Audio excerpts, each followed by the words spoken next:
างจิตหรือพยายามเจริญภาวนา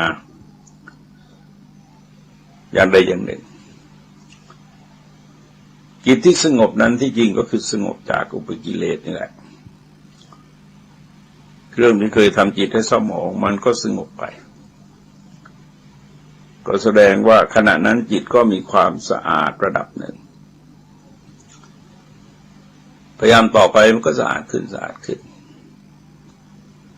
จนถึงก็บริสุทธิ์หมดจดปราศจากอาสวะกิเลสเครื่องเศร้าหมองทั้งหลายทีนี้แม้จิตถ้าเศร้าหมองเพราะกิเลสทั้งหลายที่จรมาก็เหมือนกันจิตนั้นตามธรรมชาติก็สะอาดในวาระเป็นสนที่จิตและภวังคจิตหมายความว่าปฏิสนธิคือจุติปั๊บแล้วก็เกิดปุ๊บเนี่ยตรงขณะนั้นจิตก็ยังบริสุทธิ์อยู่แต่ว่าบริสุทธิ์แบบคนมีกิเลสนะฮะและภวังคจิตอันนี้ก็เป็นเรื่องจิตที่ตกภวังค์เป็นขณะไปก็เป็นระยะสั้นๆเช่นเดียวกันดังนั้นสมด้วยพระพุทธดำรัสที่รับสั่งว่าภิกษุทั้งหลายจิตนั้นเป็นธรรมชาติประภัสสรก็จิตนั้นแลเศร้าหมองไปเพราะอุปกิเลสที่จรมา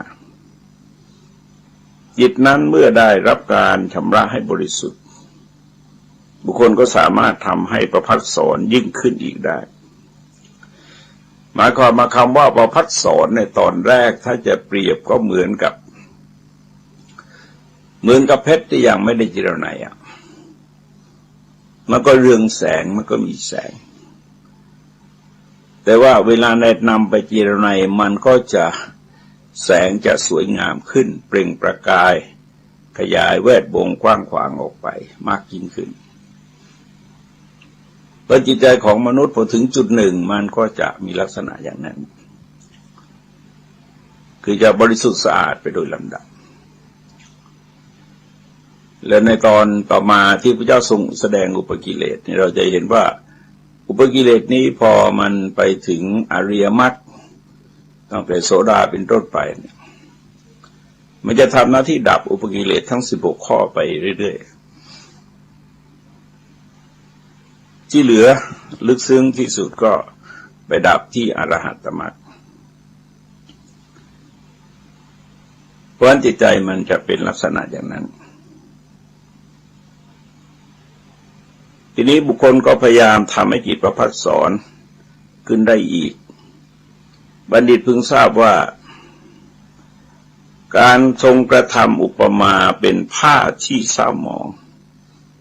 เพื่อจะทรงแสดงทีนี้เมื่อทำได้ก็แสดงว่าความพยายามของมนุษย์เนี่ยมันมีผลมากความสำเร็จทั้งหลายในโลกไม่ว่าที่เป็นเรื่องวัตถุหรือเรื่องจิตใจก็ตามมันก็เกิดขึ้นมาจากความพยายามของมนุษย์ประการต่อไปก็คือทุกขติเป็นอันหวังได้ที่เรียกว่าทุกขติปาติกังขาก็สำนวนเป็นบาลีนิดหน่อยพูดง่ายๆว่าถ้าจิตเศร้าหมองตายแล้วไปบังเกิดในทุกขติท่านอธิบายว่าทุกขติเป็นคติที่เขาพึงหวังได้อย่างนี้ว่าผู้นี้จักถึงทุกขติแน่นอนไม่ถึงคติอื่นดังนี้คือทุกขติเป็นคติที่เขามีส่วนร่วมอย่างนี้ชื่อว่าทุกขตินั้นมีสองอย่างคือปฏิบัติทุกขติและคติทุกขติถึงแม้ปฏิบัติทุกขติก็มีสองอย่างคืออาคาริยะปฏิบัติทุกขติและอนาคาริยะปฏิบัติทุกขติที่เรียกว่าปฏิบัติทุกขติเนี่ยหมายความว่าการปฏิบัติตนของบุคคลนั้นเองเป็นเหตุให้บังเกิดในทุกขติทีนี้ก็คนมีสองคติก็คือชาวบ้านกับนักบวช นักบวชท่านเรียกว่าอาคาริยะก็หมายความว่าเป็นทุกขติของชาวบ้านชาวบ้านทำอย่างนี้ตายไปแบบบังเกิดในทุกขติอนาคาริยะทุกขติก็เป็นของนักบวชนักบวชประพฤติปฏิบัติอย่างนี้ตายแล้วก็จะไปบังเกิดในทุกขติแต่ว่าเหตุให้บังเกิดในทุกขตินี่เหมือนกันเช่นการละเมิดศีลห้าเนี่ยพระศีลห้าละเมียดละไมลึกซึ้งมากกว่าโยมบางทีโยมทำขนาดนั้นไม่ถึงกับทุกขติแต่พระไปแล้วพระทำเลนตายตัวเดียวก็บังเกิดในทุกขติแล้วนี่คือความแตกต่างกันแต่สรุปว่าตัวเหตุจริงๆแล้วก็คือเกิดมาจากกิเลสที่กลุ่มรุมใจของบุคคลเหล่านั้นท่านอธิบายว่าคฤหัสถ์ที่จิตใจเศร้าหมองย่อมฆ่าสัตว์บ้างลักทรัพย์บ้างประพฤติอกุศลกรรมบท10ดังนี้ทั้งสิ้นบ้างต้องลองสังเกตว่ากุศลกรรมบท10อกุศลกรรมบท10ศีล5นี่จะเป็นตัวอย่างประจำเพราะอะไรเพราะพฤติกรรมของมนุษย์เราเนี่ยถ้าทำความดีมันก็อยู่ในกรอบของกุศลกรรมบทถ้าทำความไม่ดีก็อยู่ในกรอบของอกุศลกรรมบทอกุศลกรรมบทก็คือประทุษร้ายต่อชีวิตในรูปแบบต่างๆจะดังใหญ่ก็ตามคือก็ประทุษร้ายต่อชีวิตเขาล่วงละเมิดสิทธิในทรัพย์สินของเขาโดยรูปแบบหลากหลายนับ1 2 3 4ไม่ไหวหรอกมันเยอะล่วงละเมิดสิทธิในคู่ครองก็มีความหลากหลายแต่เจตนาจริงๆก็คือประทุษร้ายต่อชีวิตประทุษร้ายต่อทรัพย์ประทุษร้ายในทางเพศทีนี้การโกหกหลอกลวงก็หลากหลายอีกแหละสารพัดวิธีวันนี้ทำได้ทั้งด้วยกายทั้งด้วยวาจาทั้งด้วยเครื่องมือเทคโนโลยีต่างๆอันเนกอันนั้นคนรู้ไม่หมดหรอกแต่มันก็เป็นเครื่องมือในการทำดีทำชั่วแต่พวกนั้นมันไม่ดีไม่ชั่วหรอกเพียงแต่ว่ามันเป็นเครื่องมือในการทำดีทำชั่วแต่เจตนาเป็นเหตุให้ทำชั่วก็เกิดมาจากจิตที่เศร้าหมองการยุยงให้เกิดความแตกแยกก็อีกแหละหลากหลายอีกแหละนับกันไม่หวานไม่ไหวนับ1 2 3 4ไม่ทันนะมันเยอะแต่นั้นก็คือยุยงให้เกิดความแตกแยกกล่าวคำหยาบคายร้ายกาจก็หลากหลายอีกแหละโดยวิธีการต่างๆคือเวลาดูข่าวโทรทัศน์อะไรพยายามอักษรดูอักษรวิ่ง SMS อะไรที่เขาเรียกคนไทยนี่ด่ากันจังก็มีเรียกว่าเกือบทุกรายการแหละแต่ว่าก็ดูไม่อะไรนานๆนะก็ดูเฉพาะที่สนใจแต่ว่าบันไดสะท้อนพฤติกรรมของสังคมให้เห็นว่าสังคมเรามีความแปลกแยกแบ่งแยกเป็นฝักเป็นฝ่ายแล้วก็ดูถูกดูหมิ่นกันแรงความเจริญในด้านต่างๆเกิดขึ้นมากมายกายกองจริง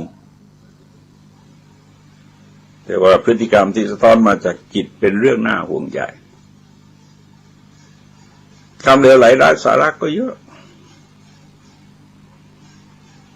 แต่นั้นก็คือคนอื่นจะสูญเสียผลประโยชน์อย่างน้อยเสียเวลาในการฟังถ้อยคำเช่นนั้นมันเกิดมาจากอะไรมันจะเกิดมาจากจิตที่ประกอบด้วยความโลภความโกรธความหลงหรือความเห็นผิดจากทำนองของธรรมทีนี้ในการที่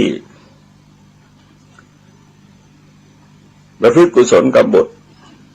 10ก็เหมือนกันก็คืองดเว้นเองก็หลากหลายแหละหลากหลายมากมายก่ายกองเราก็นับ1 2 3 4ไม่ได้ขนาดนั้นมันเยอะ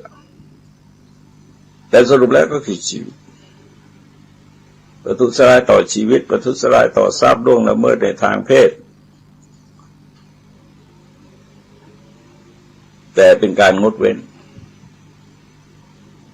จากการพูดเท็จงดเว้นจากการพูดส่อเสียดงดเว้นจากการพูดคำหยาบงดเว้นในการพูดเพ้อเจ้อเลวไหล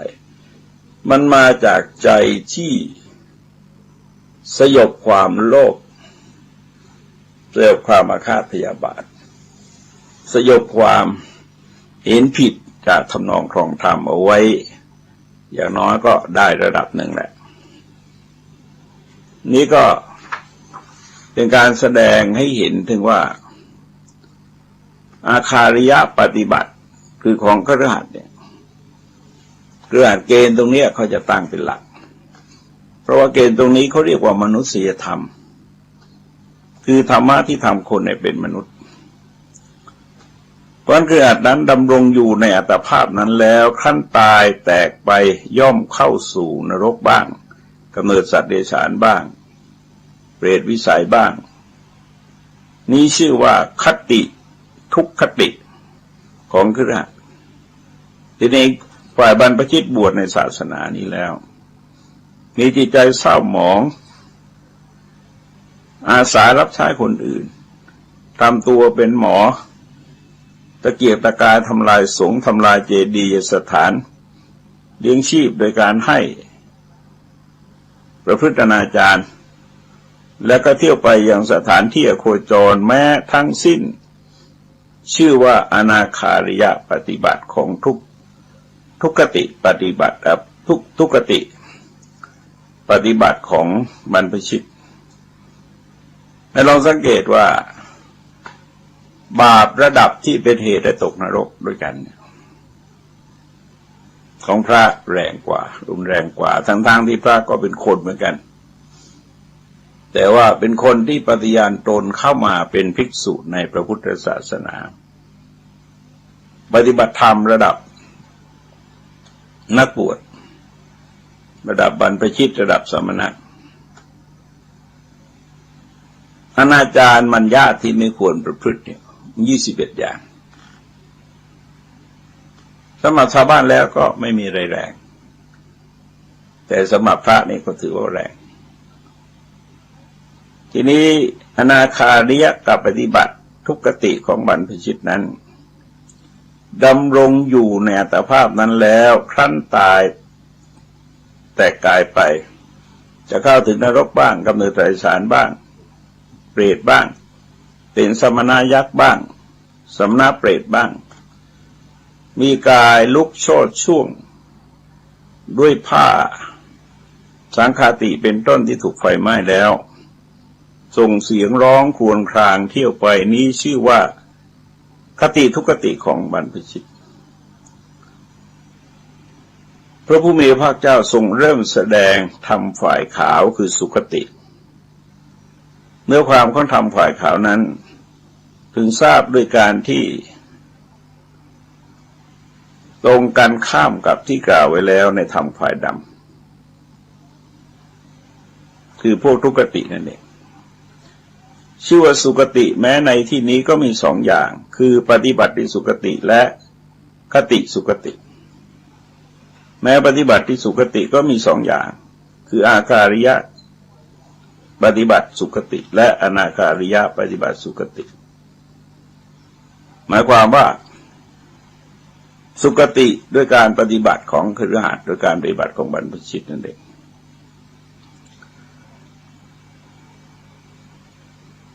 คฤหัสถ์มีจิตบริสุทธิ์ย่อมงดเว้นจากการฆ่าสัตว์งดเว้นจากการลักทรัพย์บ้างบำเพ็ญกุศลกบฏ10บ้างทั้งสิ้นนี่ชื่อว่าเป็นอาการิยะปฏิบัติสุขติของคฤหัสถ์นั้นคือนั้นดำรงอยู่ในอัตภาพนั้นขั้นตายไปแล้วก็ย่อมบังเกิดในสุคติ เป็นมนุษย์บ้างเป็นเทวดาบ้างชื่อว่าคติสุคติทีนี้ฝ่ายบรรพชิตรักษาจารุปาริสุทธิศีลหมดจดสมาทานธุดงค์13เรียนกรรมฐานอันเหมาะสมในอารมณ์38อยู่ในเสนาสนะอันสงัดทำบริกรรมกสิณจนให้เกิดฌานสมาบัติได้บรรลุโสดาปัตติมรรคเป็นเรื่อยไปนะฮะจนถึงอนาคามีมรรคอนาคามีผลก็เรียกว่าปฏิบัติที่สุคติของบรรพชิตนั้นก็ดำรงอยู่ในชีวิตของพระพอนำภาพไปแล้วก็ย่อมเกิดในสกุลทั้ง3สกุลในมนุษยโลกนี้ในเทพชั้นกามาพจร3ชั้น6ชั้นในภพแห่งพรหม10ภพในชั้นสุทธาวาส5บ้างอรูปภพ4บ้างนี่ชื่อว่าเป็นคติสุคติของบรรพชิตพระผู้มีพระภาคเจ้าเมื่อตรัสว่าเมื่อจิตเศร้าหมองทุกขติเป็นอันวางได้และเมื่อจิตไม่เศร้าหมองสุคติเป็นอันวางได้อย่างนี้อันนี้จะทรงแสดงอุปกิเลสทั้งหลายที่เป็นเหตุให้เกิดความเศร้าหมองจึงตรัสคำเป็นต้นว่าภิกษุทั้งหลายอุปกิเลสแห่งจิตเป็นไฉนคืออภิชฌาวิสมะโลภะบรรดาอุปกิเลสเหล่านั้นความรักความพอใจในสิ่งของตนชื่อว่าของคนอื่นนะในสิ่งของที่ไม่ใช่ของตนก็เรียกว่าอภิชฌาความรักความพอใจในสิ่งของคนอื่นชื่อว่าวิสมะโลภะอีกอย่างหนึ่งความรักความพอใจในพันธะของตนชื่อว่าหรือของคนอื่นจงยกไว้ความรักความพอใจในฐานะที่ถูกที่ควรชื่อว่า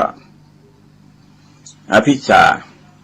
ความรักความพอใจในฐานะที่ไม่ควรชื่อว่าวิสมะโลภะส่วนพระเถระกล่าวไว้ว่าโลภะทุกอย่างจะไม่ชื่อว่าวิสมะก็หาไม่ได้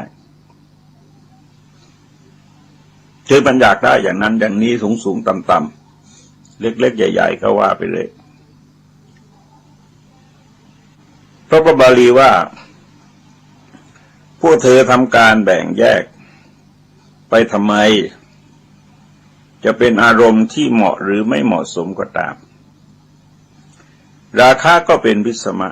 โทสะก็เป็นวิสมะโมหะก็เป็นวิสมะเหมือนกันเพราะฉะนั้นโลภะนี้นั้นชื่อว่าอภิชฌาเรียกว่าเพ่งเล็งชื่อวิสมะเพราะอรรถว่าไม่เหมาะสมไม่ชอบไม่ควรคำว่าอภิชฌาวิสมะโลภะมีความหมายอย่างเดียวกันต่างกันแต่เพียงพยัญชนะเท่านั้นอวิชชาวิสมะโลภะนั้นเมื่อเกิดขึ้นย่อมทำร้ายจิตคือไม่ให้จิตผ่องใสเพราะฉะนั้นพระผู้มีพระภาคเจ้าจึงตรัสว่าเป็นธรรมเครื่องเศร้าหมองแห่งจิตอวิชชาวิสมะโลภะนี้เป็นฉันใดพยาบาทอันเกิดมาจากอาฆาตวัตถุเหตุตั้งแห่งความอาฆาต9อย่างย่อมเกิดขึ้นมาจากอาฆาตวัตถุ10อย่างความผูกโกรธอันคลุมเครืออันครอบคลุมจิตบ่อยๆฉะนั้นลบหลู่อันกระทำสิ่งที่เขาทำดีแล้วให้พินาศไปไม่ว่าของคฤหัสถ์หรือของบรรพชิตฝ่ายคฤหัสถ์เดิมทีเป็นคนขัดสนขันแล้วผู้มีกรุณาบางคนได้ยกเขาไว้ในฐานะสูงส่งต่อมาก็กล่าวว่าท่านทำอะไรให้ข้าพเจ้าชื่อว่าทำลายความดีที่คนผู้กรุณานั้นทำไว้แล้วให้พินาศไปฝ่ายบรรพชิตจำเดิมสมัยแต่เป็นสามเณรน้อยอัน อาจารย์หรืออุปชายะท่านใดท่านหนึ่งอนุเคราะห์ด้วยปัจจัยสี่และด้วยอุเทศและปริปุจฉาอุเทศก็คือการชี้แนะบอกกล่าวปริปุจฉาก็คือการสอบถามซักถามความรู้ความเข้าใจอาจารย์อาจารย์ที่ทำหน้าที่สั่งสอนให้สำเนียกความเป็นผู้ฉลาดในประกรณ์เป็นต้นด้วยธรรมกถาการต่อบานพระราชาและราชอำมาตย์เป็นต้นสักการะเคารพแล้วเธอกลับขาดความยำเกรงในอาจารย์และอุปชายะเชี่ยวไปอาจารย์เป็นต้นกล่าวว่าผู้นี้สมัยเขาเป็นเด็กเราทั้งหลายช่วยอนุเคราะห์และส่งเสริมให้ก้าวหน้าอย่างนี้แต่ว่าบัดนี้เขาไม่น่ารักเสียแล้วก็กล่าวตอบว่าพวกท่านทำอะไรให้ผมชื่อว่าทำลายความดีที่อุปชายะและอาจารย์เหล่านั้นทำแล้วให้พินาศไปความลบหลู่ที่ทำความดีที่ท่านทำไปแล้วพินาศไปของบรรพชิตนั้นย่อมเกิดขึ้นทำร้ายจิตคือไม่ให้จิตผ่องใสเพราะนั้นพระผู้มีพระภาคเจ้าจึงตรัสว่าเป็นธรรมเครื่องเศร้าหมองแห่งจิตเหมือนอย่างว่าความลบหลู่นี้เป็นฉันใดการตีเสมอซึ่งได้แก่การถือเป็นคู่แข่งก็ฉันนั้นเกิดขึ้นลามไปอ้างถึงบุคคลแม้เป็นผู้สูตรเป็นต้นว่าท่านผู้เป็นผู้สูตรเช่นนี้ยังมีคติไม่แน่นอนแล้วท่านกับผมจะมีอะไรวิเศษบ้างความริษยาได้แก่การนึกตำหนิสักการะเป็นต้นของคนอื่นความตนีได้แก่การที่ทนไม่ได้ที่สมบัติของตนมีคนอื่นร่วมใช้สอยมายาได้แก่กิริยาที่เป็นความประพฤติหลอกลวงโอ้อวดเกิดขึ้นทำให้เป็นคนคุยโตจริงอยู่คนคุยโตย่อมเป็นเหมือนกับปลาอานนท์นี่ท่านก็เล่าเรื่องปลาอานนท์พอปลาอานนท์นี่ชอบเอาหางอวดปลาพวกอื่นแล้วศีรษะอวดงูให้ปลาและงูเหล่านั้นรู้ว่าเราเป็นเช่นกับพวกท่านบุคคลผู้คุยโตก็เช่นเดียวกันถ้าไปหานักพระสูตรหรือนักพระพิธรรมใดๆย่อมกล่าวกันนั้นอย่างนี้ว่าผมประพฤติประโยชน์เพื่อท่านทั้งหลายท่านทั้งหลายต้องอนุเคราะห์ผมจะไม่ทิ้งพวกท่านหรอกเมื่อเป็นอย่างนี้แลนักพระสูตรและนักอภิธรรมเหล่านั้นก็จะสำคัญเธอว่าผู้นี้มีความเคารพยำเกรงในเราทั้งหลายความอวดนี่แลเป็นของบุคคลผู้นั้นเมื่อเกิดขึ้นทำให้เป็นคนคุยโตย่อมเกิดขึ้นทำร้ายจิตคือไม่ให้จิตผ่องใสเพราะฉะนั้นพระผู้มีพระภาคเจ้าจึงตรัสว่าเป็นธรรมเครื่องเศร้าหมองแห่งจิตเมื่ออย่างความอวดนี้เป็นชั้นใดความหัวดื้อก็ชั้นนั้นเป็นตัวการทำไม่ให้ประพฤติอ่อนน้อมเชิดศีรษะเป็นผู้กระด้างเป็นเช่นเดียวกับสูบที่เต็มลมความแข่งดีมีการกระทำยิ่งกว่านั้นความแข่งดีนั้นแยกออกเป็นสองประเภทคือฝ่ายอกุศลและกุศลก็บรรดาความดีสองประเภทนั้นสมับคือรหัสความแข่งดีเกิดขึ้นเพราะได้เห็นเครื่องประดับเป็นต้นที่คนอื่นทำแล้วและทำให้ทวีคูณขึ้นไปกว่านั้นจัดเป็นอกุศลแต่สำหรับบรรพชิตขณะที่บรรพชิตอื่นเล่าเรียนหรือกล่าวธรรมะมีประมาณเท่าใดความแข่งดีที่เกิดขึ้นด้วยการกระทำให้ทวีคูณไปกว่านั้นด้วยอำนาจแห่งมานะจัดเป็นอกุศลส่วนคือรหัสการแข่งดีที่เกิดขึ้นเพราะได้เห็นคนอื่นถวายสลากกภัตหนึ่งที่แล้วตนเองประสงค์จะถวาย2 ที่หรือ3 ที่จัดเป็นกุศลแต่สำหรับบรรพชิตเมื่อได้ทราบว่าภิกษุอื่นเรียนได้ต่อ1 นิกายและเกิดแข่งดีโดยอาศัยมานะแต่เพราะได้เห็นภิกษุอื่นนั้นเรียนได้1 นิกายก็ประสงค์จะครอบงำความเกียจคร้านของตนอย่างเดียวเรียนเอาให้ได้2 นิกายเป็นจัดเป็นกุศลอันนี้ก็อย่างที่บอกว่าถ้าแข่งกันทำดีเนี่ยไม่ว่าอะไรก็แข่งกับตัวเอง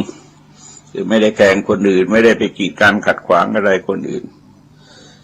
แต่ในที่นี้ประสงค์เอาความแข่งดีที่เป็นอกุศล เพราะว่าความแข็งดีที่เป็นอกุศลนี้ย่อมเกิดขึ้นทำร้ายจิตคือไม่ให้จิตผ่องใสเพราะฉะนั้นพระผู้มีพระภาคเจ้าจึงตรัสว่าเป็นธรรมเครื่องเศร้าหมองแห่งจิตอันเรื่องการแข่งดีนี้เป็นฉันใด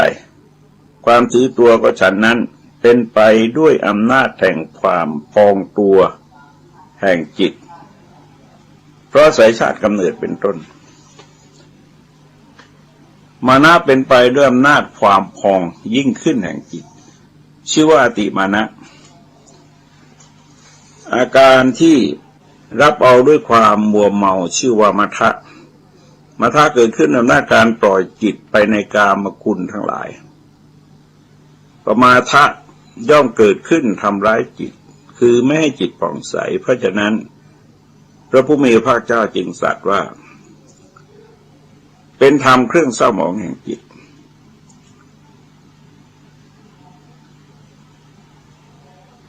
เพราะเหตุไรพระผู้มีพระภาคเจ้าเมื่อจะทรงแสดงอุปกิเลส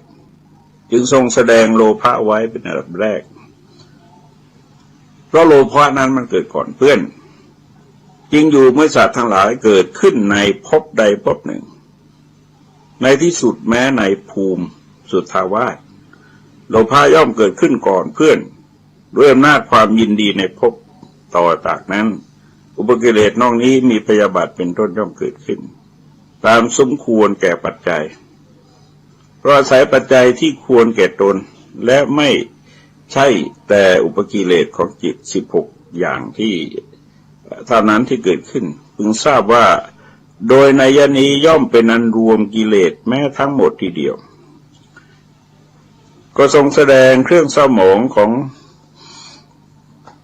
อุปกิเลสทั้ง16ประการไว้อย่างนี้ทีนี้ประเด็นที่น่าสนใจคือตามปกติก็ไม่ค่อยเจอเรียกว่าไม่เคยเจอนะครับเพราะว่าอุปกิเลสนี่เรียนมาตั้งแต่นักธรรมชั้นตรีแต่เราก็ไม่เคยพบว่าอุปกิเลสตัวไหนพระอริยะบุคคลระดับใดจึงละได้เพียงแต่รู้ว่าทั้งหมดเนี่ยพระอริยบุคคลนั้นละได้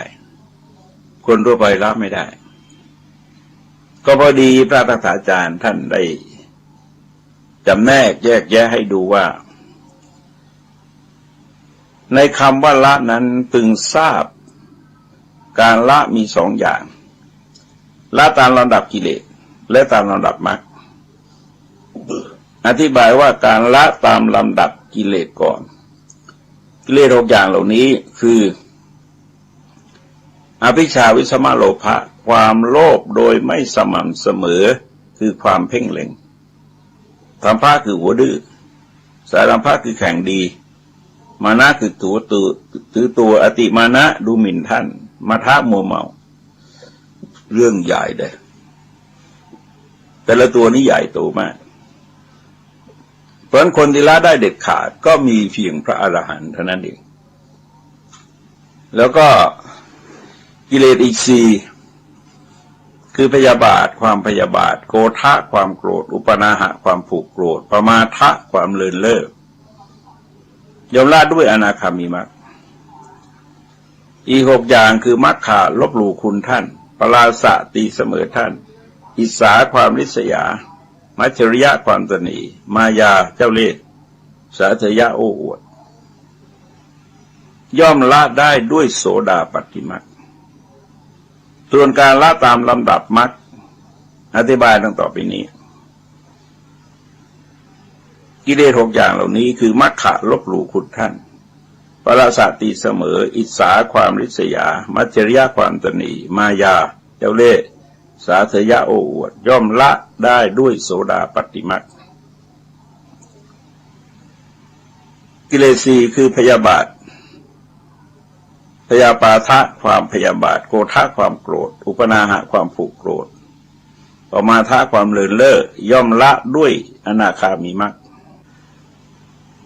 อภิชาวิสมโลภะความโลภโดยไม่สม่ำเสมอสัมภะความหัวดื้อสารัมภะความถือตัวมานะไม่ใช่สารัมภะความแข่งดีมานะความถือตัว อติมานะความดูหมิ่นท่านมาทะความบวมเมาย่อมละได้ด้วยอรหัตมรรคเรื่องใหญ่ทั้งนั้นนะแต่ว่าแต่ละข้อเนี่ยถ้าเรามองให้เห็นโทษ แล้วก็พยายามลดคือพูดละนั่นก็พูดทีหลังเอาลดไว้ได้ก่อนก็แล้วกันคือคนเราเกิดมาเนี่ยอย่างน้อยที่สุดอายุเพิ่มเนี่ยให้กิเลสลดก็แล้วกันย้ายกิเลสเพิ่มตามอายุไปเพราะอายุที่เพิ่มเนี่ยทำให้เราใกล้ความตายเข้าไปทีนี้ถ้าเราตายอย่างมีกิเลสหนาปัญญาหยาบเนี่ยแหมรูปรโลกแล้วมันมืดมนแต่ทีนี้เมื่ออายุเราเพิ่มแต่ความดีมันเพิ่มตามก็เหมือนกับการเตรียมตัวพร้อมที่จะเดินทางไกลกันดารตายไปก็จิตใจไม่ขุ่นมัวเศร้าหมองเป็นจิตที่ผ่องแผ้วบางก่อนมีคนที่วัดเนี่ยก็ไปงานศพโยมที่เพชรบุรีโยมคนนี้พ่อเขาไม่ใช่ลูกเขาเป็นมหาเป็นปรริญญาธรรม9 ประโยคเป็นราชาคณะปีที่แล้วเนี่ยข่าวว่าอายุมากแล้วก็70 กว่าสามีก็90 กว่าก็อยู่กัน2 คนตายายลูกหลานก็อยู่รอบๆนั่นแหละดูแลโยมผู้หญิงก็หันมาถามโยมผู้ชายว่าอยู่คนเดียวได้ไหมพ่อแกก็ตกใจนิ่งๆมาถามอย่างนั้นตกใจแต่ว่าพอพลิกตัวไปอีกทีหนึ่งเนี่ยแกตายเลยตายไปแล้วก็แสดงว่าอยู่ด้วยความสุขใจต่อพระลูกชายตั้งแต่โน้นมาแหละไปดูแลแม่อยู่เรื่อยดูแลพ่ออยู่เรื่อยจนไปสร้างกุฏิเล็กๆไว้เพื่อไปพักได้ดูแลพ่อแม่แล้วก็ลูกหลานที่อยู่รอบข้างก็ดูแลดีโยมคงสบายใจแต่ก็ยังเป็นห่วงสามีอยู่ก็ถามคำเดียวดูคนเดียวได้ไหมเมื่อสามีงงแกก็ไปเลยนั่นก็แสดงให้เห็นว่าจิตที่มันผ่องใสขึ้นมาเพียงขนาดหนึ่งแต่นี้ก็คงรักษาคุณภาพจิตอย่างนี้ไม่ได้นานนะต่อเนื่องกันมาเพราะบรรยากาศมันมีแต่ความเบิกบานแจ่มใสรื่นรมตามภาษาคนแก่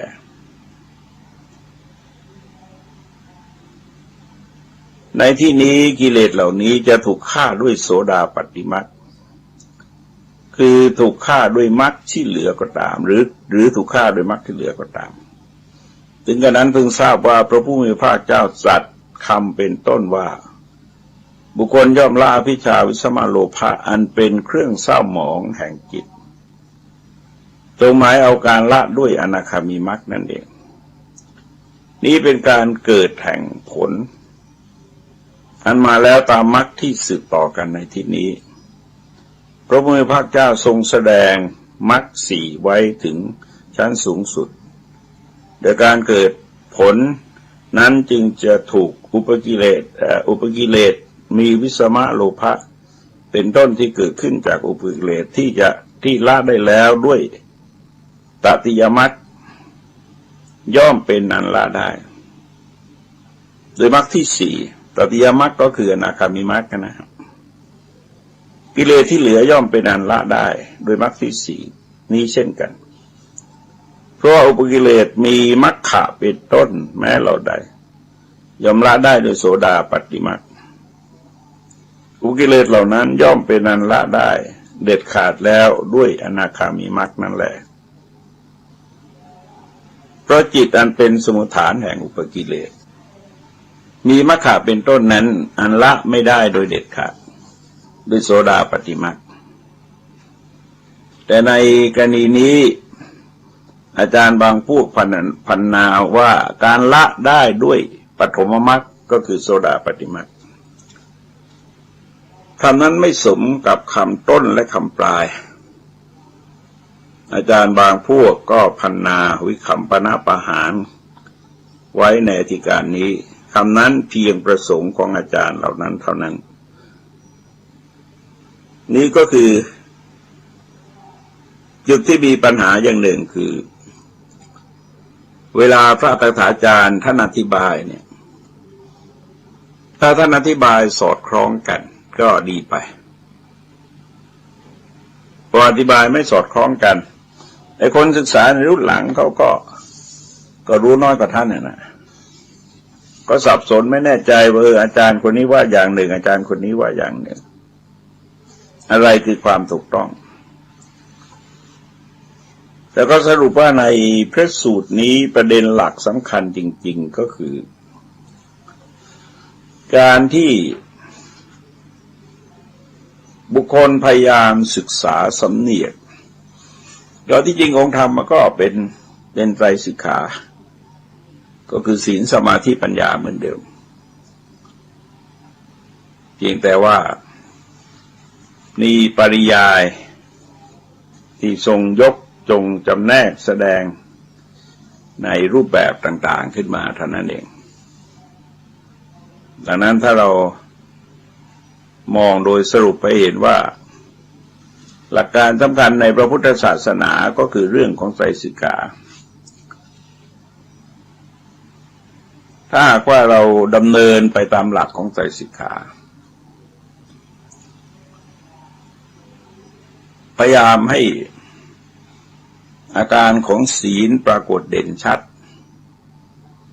อาการธรรมะปรากฏเด่นชัดอาการของสมาธิปรากฏเด่นชัดอาการปัญญาปรากฏเด่นชัดขึ้นภายในใจแม้สักระดับหนึ่งมีความสงบเย็นบังเกิดขึ้นภายในใจก็ชื่อว่าเป็นการปฏิบัติที่ถูกต้องเหมาะสมแก่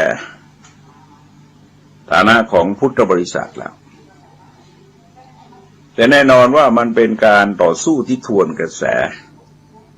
กิเลสแต่ละข้อใน16ข้อเนี่ยอาการหนักทั้งนั้นแต่เราจะสู้กับเขาแต่เราก็ยอมไม่ได้เพราะว่าพระอริยะที่ท่านเป็นพระอริยะขึ้นมาได้ก็ท่านก็เป็นคนธรรมดาอย่างเราๆนี่แหละท่านก็ต่อสู้กันมาขับเคี่ยวกันมาบางจวนจะมรณภาพแต่จับอารมณ์ได้จิตรวมได้บรรลุมรรคผลไปในขณะนั้นแล้วก็นิพพานไปได้คือแทนที่จะมรณภาพธรรมดาก็กลายเป็นนิพพานไปนั่นก็คือผลจากความเพียรพยายามกิเลสประเด็นสำคัญก็คือมองให้เห็นโทษโดยเฉพาะอย่างยิ่งก็คือโทษที่เป็นรูปธรรมมีประเด็นที่น่าศึกษาอย่างหนึ่งคือเราอาจจะพูดธรรมะจากข่าวหรือว่าข่าวสะท้อนธรรมะก็ได้ก็ไม่ต้องเอาหนังสือพิมพ์มากเราเอาหน้าพาดหัวหน้าแรกของหนังสือพิมพ์ฉบับใดก็ได้มามองในมิติของธรรมะจะมองว่าธรรมะข่าวสะท้อนธรรมหมายความพฤติกรรมของบุคคลในข่าวที่แสดงออกมานั้นเป็นการสะท้อนธรรมะออกมาจากจิตเขาเป็นกุศลหรืออกุศลเราก็ว่ากันไปตามสมควรแก่กรณีแต่ทีนี้บางทีเนี่ยเราก็หยิบประเด็นของข่าวเหล่านั้นขึ้นมาพฤติกรรมของบุคคลในข่าวแต่ละคนก็ไม่ต้องออกชื่อเขาแต่ก็เราก็สะท้อนว่าพฤติกรรมเหล่านี้มันเกิดจากจิตที่เป็นยังไงถ้าเป็นอกุศลนี่เกิดแต่อุปกิเลสข้อไหนถ้าอุปกิเลสข้อนี้ไม่มีอาการอย่างนี้จะเกิดขึ้นหรือไม่แล้วก็จะเห็นคำหนึ่งที่ท่านบอกว่าสุทธธรรมาปวัตตันติธรรมล้วนมันหมุนไป ความล้วนๆมันหมุนไปแล้วมันก็เป็นไปแต่ว่าเมืองไทยเนี่ยพูดอะไรยากพอเป็นตัวตนบุคคลขึ้นมาเป็นการเมืองสิอีกอะที่จริงวิถีชีวิตของมนุษย์มันก็อยู่ในแวดวงของการเมืองนั่นแหละตัวมนุษย์ก็เป็นสัตว์การเมืองมันเพิ่งเกิดคำว่าการเมืองมันเพิ่งเกิดแต่หมายความว่ามีการบริหารการจัดการมีการป้องกันมีการบำบัดมีการบำรุงมีการรักษาทั้งส่วนที่เป็นรูปธรรมแล้วก็ส่วนที่เป็นนามธรรมเพราะฉะนั้นถ้าเราได้กระตุ้นเตือนให้คิดว่านี้คือธรรมะนี่คือธรรมะนี่คือกุศลนี่คืออกุศลเพราะเป็นอย่างนี้จึงมีโทษอย่างนี้เพราะเป็นอย่างนี้จึงมีคุณอย่างนี้คนก็จะค่อยซึมซับไปว่าธรรมะกับชีวิตเป็นอย่างเดียวกันธรรมะก็คือชีวิตก็คือธรรมะชีวิตจึงเป็นกระบวนการธรรมะ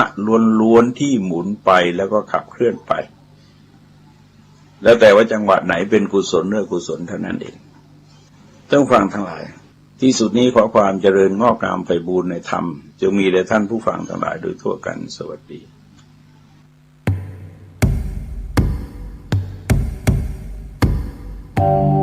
ประชาชนชาวเชียงใหม่ที่เคารพทุกท่านบัดเดี๋ยวนี้จังหวัดเชียงใหม่กำลังเผชิญกับปัญหาหมอกควันและฝุ่นละออง PM 2.5 ที่ส่งผลกระทบต่อสุขภาพของประชาชนอย่างรุนแรงสาเหตุหลักมาจากการเผาในที่โล่งด้วยเหตุนี้จึงขอความร่วมมือจากพี่น้องประชาชนทุกท่านงดการเผาในที่โล่งทุกชนิดตั้งแต่วันที่ 1 มกราคมถึง 15 พฤษภาคม 2568 หากมีความจำเป็นต้องเผาอย่างยิ่งต้องลงทะเบียนผ่านระบบไฟล์ดีที่องค์กรปกครองส่วนท้องถิ่นก่อนหากพบเห็นการเผาในที่โล่งสามารถแจ้งได้ที่สายด่วน 191 หรือ 053-112-808 ตลอด 24 ชั่วโมงมาร่วมกันแก้ไขปัญหามลพิษทางอากาศและสร้างเชียงใหม่ให้เป็นเมืองที่น่าอยู่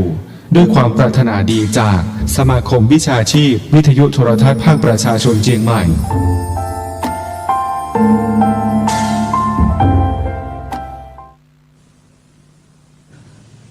ขอความสุขความเจริญจงมีแด่ท่านผู้ฟังทั้งหลายก็พูดมาถึงช่วงที่ทรงสรุปว่าดูก่อนภิกษุทั้งหลายในการใดแลภิกษุรู้ชัดว่าแล้วก็ทรงระบุอุปกิเลสทั้ง16ข้อว่าเป็นธรรมเครื่องเศร้าหมองของจิตด้วยประการชนี้แล้วก็ละอุปกิเลส16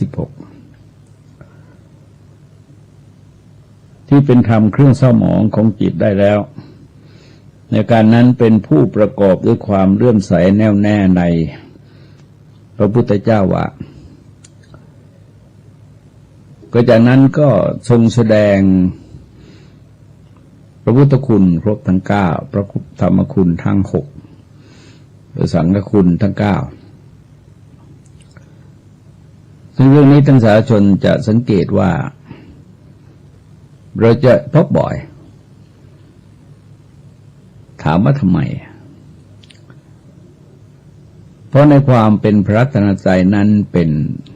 สุดยอดของความเป็นศาสนาพุทธคือหลักธรรมในศาสนาทั้งมวลเนี่ยไปสรุปรวมที่พระรัตนตรัยแล้วปริยัติปฏิบัติปฏิเวทก็มีความสมบูรณ์ในองค์พระพุทธเจ้าและตัวพระธรรมเองก็เป็นตัวพระสัทธรรมคือปริยัติปฏิบัติปฏิเวทตัวพระสังฆคุณก็คือเป็นภาพสะท้อนเป็น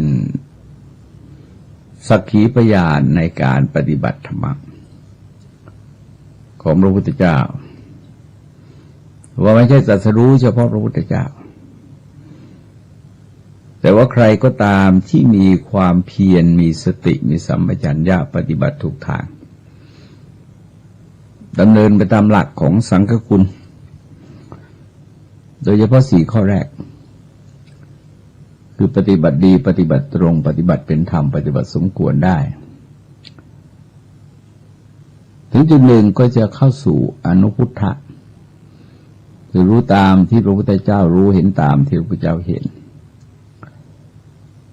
แล้วก็จะมีโลกทัศน์เปลี่ยนแปลงตามเสด็จรอยอยู่คนบาทของพระพุทธเจ้าลึกซึ้งได้ขนาดไหนก็เป็นอีกเรื่องหนึ่ง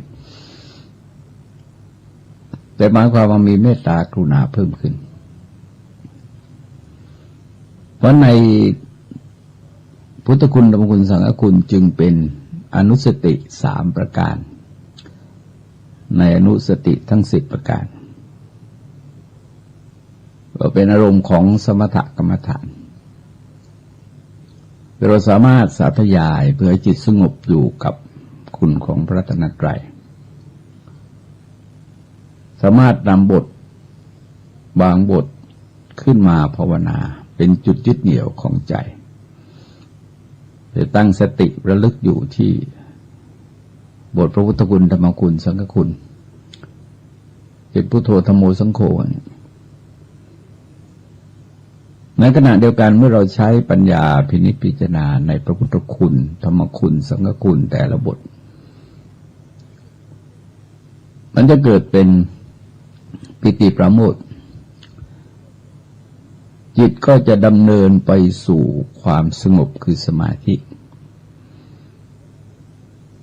เพราะในขณะที่เราพิจารณานั้นเราใช้สติสัมปชัญญะและความเพียรมันเป็นกระบวนการทางจิตในกระแสของโพชฌงค์ทั้ง7ประการพอถึงจุดหนึ่งแล้วก็เราจะเข้าผสมกลุ่มกลืนกับคุณของพระรัตนตรัยเห็นปัญญาปรากฏที่จิตเห็นความบริสุทธิ์ปรากฏที่จิตแล้วก็เห็นความเมตตากรุณาปรากฏที่จิต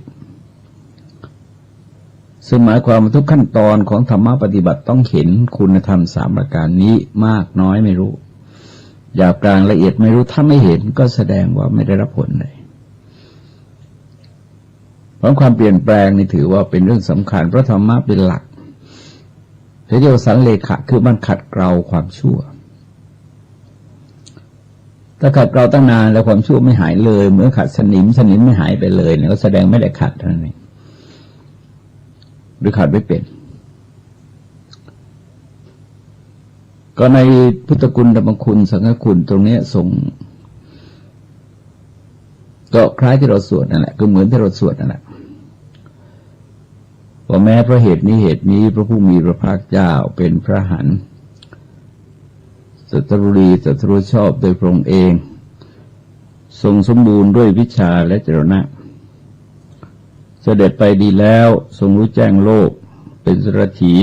ฝึกบุรุษที่ควรฝึกไม่มีผู้อื่นยิ่งไปกว่าเป็นศาสดาของเทวดาและมนุษย์ทั้งหลายเป็นผู้เบิกบานแล้วเป็นผู้จำแนกแจกจ่ายธรรมคือพุทโธเนี่ยก็แล้วแต่จะแปลนะครับเพราะว่าพุทโธเป็นที่รวมของพระพุทธคุณทั้ง3ที่เรียกว่ารู้ตื่นเบิกบานตอนนี้ท่านเอากรุณาคุณมาเป็นจุดเด่นคือตามปกติแล้วในแวดวงของชาวพุทธเองเราก็แสดงความนอบน้อมต่อพระรัตนตรัยในลักษณะนั้นในกรณีนี้แปลแบบนี้ก็เหมือนกับเอาบทนะโมขึ้นต้นนะเพราะนะโมเราจะเห็นว่าเอากรุณาเป็นหลักทีนี้บางทีเราก็แปลว่าเป็นผู้รู้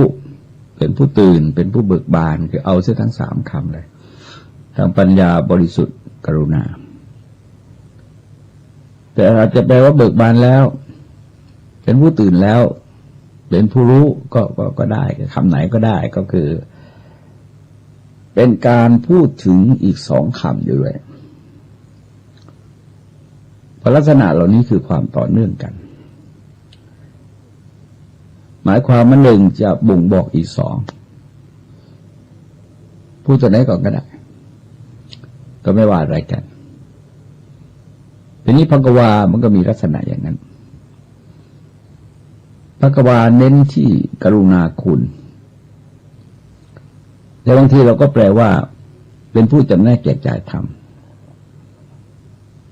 หรือแสดงว่าเน้นที่กรุณาแต่บางครั้งเราก็แปลว่าผู้มีโชคก็ยืมโวหารชาวบ้านมาพูด พระพุทธเจ้าที่จริงไม่พูดเรื่องโชคหรอกแต่ว่ามันเป็นภาษาปากเพราะตอนนั้นเราก็สื่อสารไม่เข้าใจทีนี้ทรงประกอบโดยพระคธรรมเนี่ยมันเน้นที่ตัวบริสุทธิ์ตามปกติเราก็ไม่เคยแปลเพราะว่าถ้าไปออกพระคธรรมมันต้องขยายอีก6หรือเรื่องมันจะยาวพอมาถึงต่อไปก็ขึ้นที่พระธรรมเลยเป็นผู้ประกอบด้วยความเลื่อมใสแน่วแน่ในพระธรรมว่าธรรมอันพระผู้มีพระภาคเจ้าตรัสดีแล้วอันบุคคลพึงเห็นได้เองไม่ประกอบด้วยการควรเรียกให้มันดูควรน้อมเข้ามาในตนอันมียุชนพึงรู้เฉพาะตน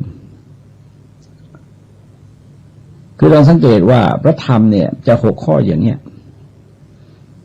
พุทธคุณยังกระจายนะฮะยังกระจายบางทีอาจจะไปถึงพุทธคุณ108พุทธคุณ100 บทคือบางพระสูตรเนี่ยจะมีพุทธคุณอยู่ถึง100 บทเช่นอุบาลีวาทสูตรในมัชฌิมนิกายอุบาลีคือบดีลูกศิษย์ของท่านนิโครธนาถบุตรบรรลุมรรคผลเป็นพระโสดาบันใหม่ๆไม่กี่ก็คงไม่ถึง 2-3 ชั่วโมงนะครับท่านสาธยายสรรเสริญพระพุทธคุณต่อหน้าท่านนิโครธนาถบุตรรวดเดียวเป็นฉันขึ้นมา100 บทนิโครธนาถบุตรผิดหวังอย่างแรงโทมนัสอย่างแรงกระอักเป็นโลหิตสดๆนะต้องหามไปจากบ้านอุบาลีคราบดีแต่ว่าธรรมคุณจะเอาอย่างเนี้ย3 ข้ออย่างเงี้ยเป็นหลักไม่ใช่6 ข้ออย่างเงี้ยเราจะเห็นว่า2 ข้อนี้คือสวากขาโตกับอากาลิโกเป็นการแสดงถึงสถานะของธรรมะธรรมะพระพุทธเจ้าทรงแสดงไว้ดีแล้วมองในมิติใดก็ได้คือแสดงไว้ดีแล้วแล้วถ้าในภาคปฏิบัติเนี่ยที่จริงมันก็เหมือนกับงูตัวนึงเราจับหัวไว้ได้แล้วก็ไปลากหางติดมาด้วย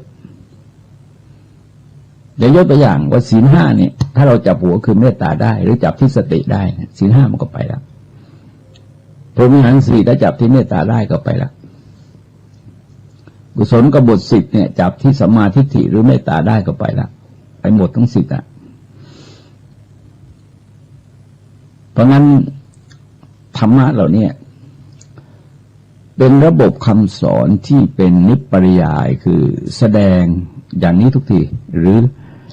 เป็นปริยายคือแสดงโดยนัยยะต่างๆแต่ผลจะเกิดขึ้นมาเป็นการเพิ่มขึ้นของปัญญาความบริสุทธิ์และก็ความเมตตากรุณาในขณะเดียวกันโลภะโทสะโมหะลดนั่นคือสูตรเลยแต่ว่าธรรมะที่ทรงแสดงอาจจะข้อเดียวเช่นเมตตาข้อเดียวเช่นศรัทธาข้อเดียวเช่นความเพียรข้อเดียวเช่นสติข้อเดียวเช่นสมาธิข้อเดียวเช่นปัญญาข้อเดียวแล้วอย่างอื่นก็เกิดเองนะฮะก็เกิดตามมาเองในภาคปฏิบัติเนี่ยเขาจะเป็นกระบวนการแต่ว่า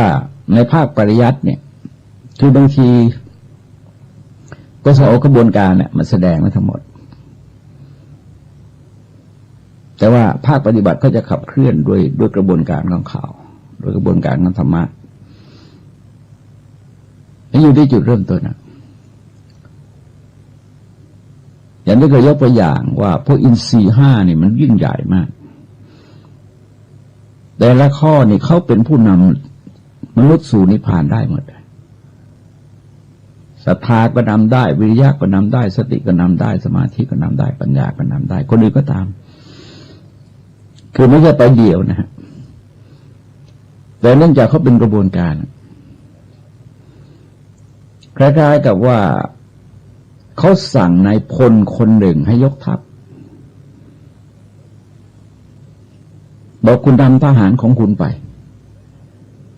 ดำเนินการอย่างนั้นอย่างนั้นอย่างนั้นก็สั่งคนเดียวเองแต่ก็ไปทั้งหมดนะฮะแล้วก็ไม่ใช่ไปเฉพาะทหารไปทั้งหมดทั้งชุดของทหารเลยนั่นคือกระบวนการที่เวลานี้เราพูดเรื่องบูรณาการกันมากอะไรก็บูรณาการบูรณาการบูรณาการที่จริงแกงถ้วยหนึ่งก็บูรณาการแล้วน้ำพริกถ้วยหนึ่งก็บูรณาการแล้วมันเป็นเรื่องปกติธรรมดาแต่เราเกิดบัญญัติศัพท์ขึ้นมาแล้วก็ตามฝรั่งแล้วก็หวือหวากันใหญ่ก็ในชีวิตเราบูรณาการทุกวันแล้วเข้าสู่กระบวนการทุกวันทีนี้พอเอหิปัสสิโกเนี่ยเป็นปริยัติสัทธรรมนะฮะโอปัญญิโกเป็นปฏิบัติสัทธรรมสันนิติโกกับปัจจตังวิรุตโบโยหิเป็นปฏิเวทสัทธรรมเพราะงั้นถ้าเราจับหลักได้แล้วโอไปใหญ่เลยไปยาวเหยียดเลยเชื่อมโยงหมดนะทั้งพระไตรปิฎกเลยเราก็ลงไปโน้นนะอัตถกถาฎีกานุฎีกาเชื่อมโยงไปหมดเลยโดยเอาพระธรรมคุณเป็นศูนย์หัวหรือที่จะเอาตรงอื่นก็ได้นะแต่ก็เป็นธรรมะอย่างนั้นแหละจากนั้นก็รับสั่งว่าเป็นผู้ประกอบด้วยความเลื่อมใสแน่วแน่ในพระสงฆ์ว่าพระสงฆ์สาวกของพระผู้มีพระภาคเจ้าปฏิบัติดีแล้วปฏิบัติเป็นธรรมปฏิบัติชอบยิ่งคือคู่บุรุษสี่บุรุษบุคคล8นั่นแหละพระสงฆ์สาวกของพระผู้มีพระภาคเจ้าเป็นผู้ควรรับเครื่องสักการะเป็นผู้ควรของต้อนรับเป็นผู้ควรทักขินาคือทำบุญอุทิศเป็นผู้ควรทำอัญชลีเป็นนาบุญของโลกไม่มีนาบุญอื่นยิ่งไปกว่าก็เพราะเหตุที่กิเลสนั้นอันภิกษุนั้นสละได้แล้วคายแล้วปล่อยแล้วละเสียแล้วสละคืนแล้วคำเหล่านี้เป็นคำซึ่งมันเกิดขึ้นจากผลรวมของอริยมรรคมีองค์8ประการเป็นกระบวนการนะฮะคือหมายความมาพอถึงจุดหนึ่งก็อาศัยรูปธรรมเป็นสื่อลองสังเกตว่ากิเลสมันเป็นนามธรรมมันสื่อยากเพราะเวลาทรงใช้เนี่ยเราจะเห็นว่ารูปธรรมแต่นั้นแหละว่าใช้สละได้แล้วก็คายแล้วคือคล้ายๆกับไปอมอยู่ในปากแล้วมันก็สร้างปัญหาให้เลยคายทิ้งเลยแล้วปล่อยแล้วก็จะเป็นพิษเป็นภัยอยู่เลยปล่อยออกไปละเสร็จแล้วสละคืนแล้วมันก็เหมือนกับที่ตอนรับสั่งในธรรมจักรวัตนสูตรใช้คำว่ายาโกปฏินิสโกมุตินารโยจาคะคือสละแล้วยาโกปฏินิสโกคือคายคืนแล้วมุติคือพ้นแล้วอนารโยคือไม่มีความอะไรคือทั้งหมดเนี่ยมันกิเลสเนี่ยมันสร้างปัญหาสารพัดถ้าเธอละพวกเหล่านี้ได้ก็หมายความว่าพวกนี้เป็นตัวแทนของสรรพกิเลสทั้งหมดเป็นโวหารเทศนาหมายความมาเป็นการแสดงถึงทุกขสัจมรรคสัจแล้วก็นิโรธสัจไม่ใช่คือได้แสดงสมุทัยสัจนิโรธสัจแล้วมรรคสัจหมายความว่าทุกนั้นก็ดับไปโดยอัตโนมัติเพราะการปรากฏตัวของนิโรธสัจเพราะลักษณะเหล่านี้มันดับกิเลสหมดใช้คำไหนก็ได้นะเขาเรียกบอกไปเหมือนเป็นไวยพจน์ของกันและกันใช้คำเดียวก็ได้แต่ทีนี้ต้องการจะสื่อสารให้กระจายเพราะว่าคนฟังแสดงว่านั่งมากจะเลยเห็นว่าคำว่าภิกษุทั้งหลาย ก็แสดงมาหลายรูปแล้วก็วุฒิภาวะท่านก็ต่างกันเพราะในการสื่อสารให้ทุกคนเข้าใจเนี่ยเลยคำมันต้องมากคำบางคำคนก็ไม่เข้าใจอ่ะมันเหมือนการตรวจนักธรรมของพระเนี่ยคือว่ามาตรวจในส่วนกลางโดยเฉพาะนักธรรมเอกในตรวจส่วนกลางเดี๋ยวจดหมายก็มาคำตอบมาจากพระทั่วประเทศแล้วก็มีคำเขาเรียกว่าคำภาษาถิ่นภาษาถิ่นที่จะตอบมาเนี่ยจะไปเจอภาษาเหนือซึ่งเป็นภาษาถิ่นขึ้นมากรรมการเป็นปักใต้ไม่รู้เรื่องเพราะกรรมการจึงมีทุกภาคก็จัดโต๊ะเนี่ยให้มีกรรมการอยู่ทุกภาคองค์หนึ่งไม่เข้าใจก็ถามอีกองค์หนึ่งเขาหมายความว่ายังไงเนี่ยเพราะเราจะตัดสินตามความเข้าใจของนักเรียนไม่ใช่ตัดสินตามภาษาที่เราเข้าใจนะคือภาษาที่นักเรียนเข้าใจนักเรียนจะสื่อมาด้วยภาษาไงอันนี้มันตรงไหมตรงไม่ใช่ได้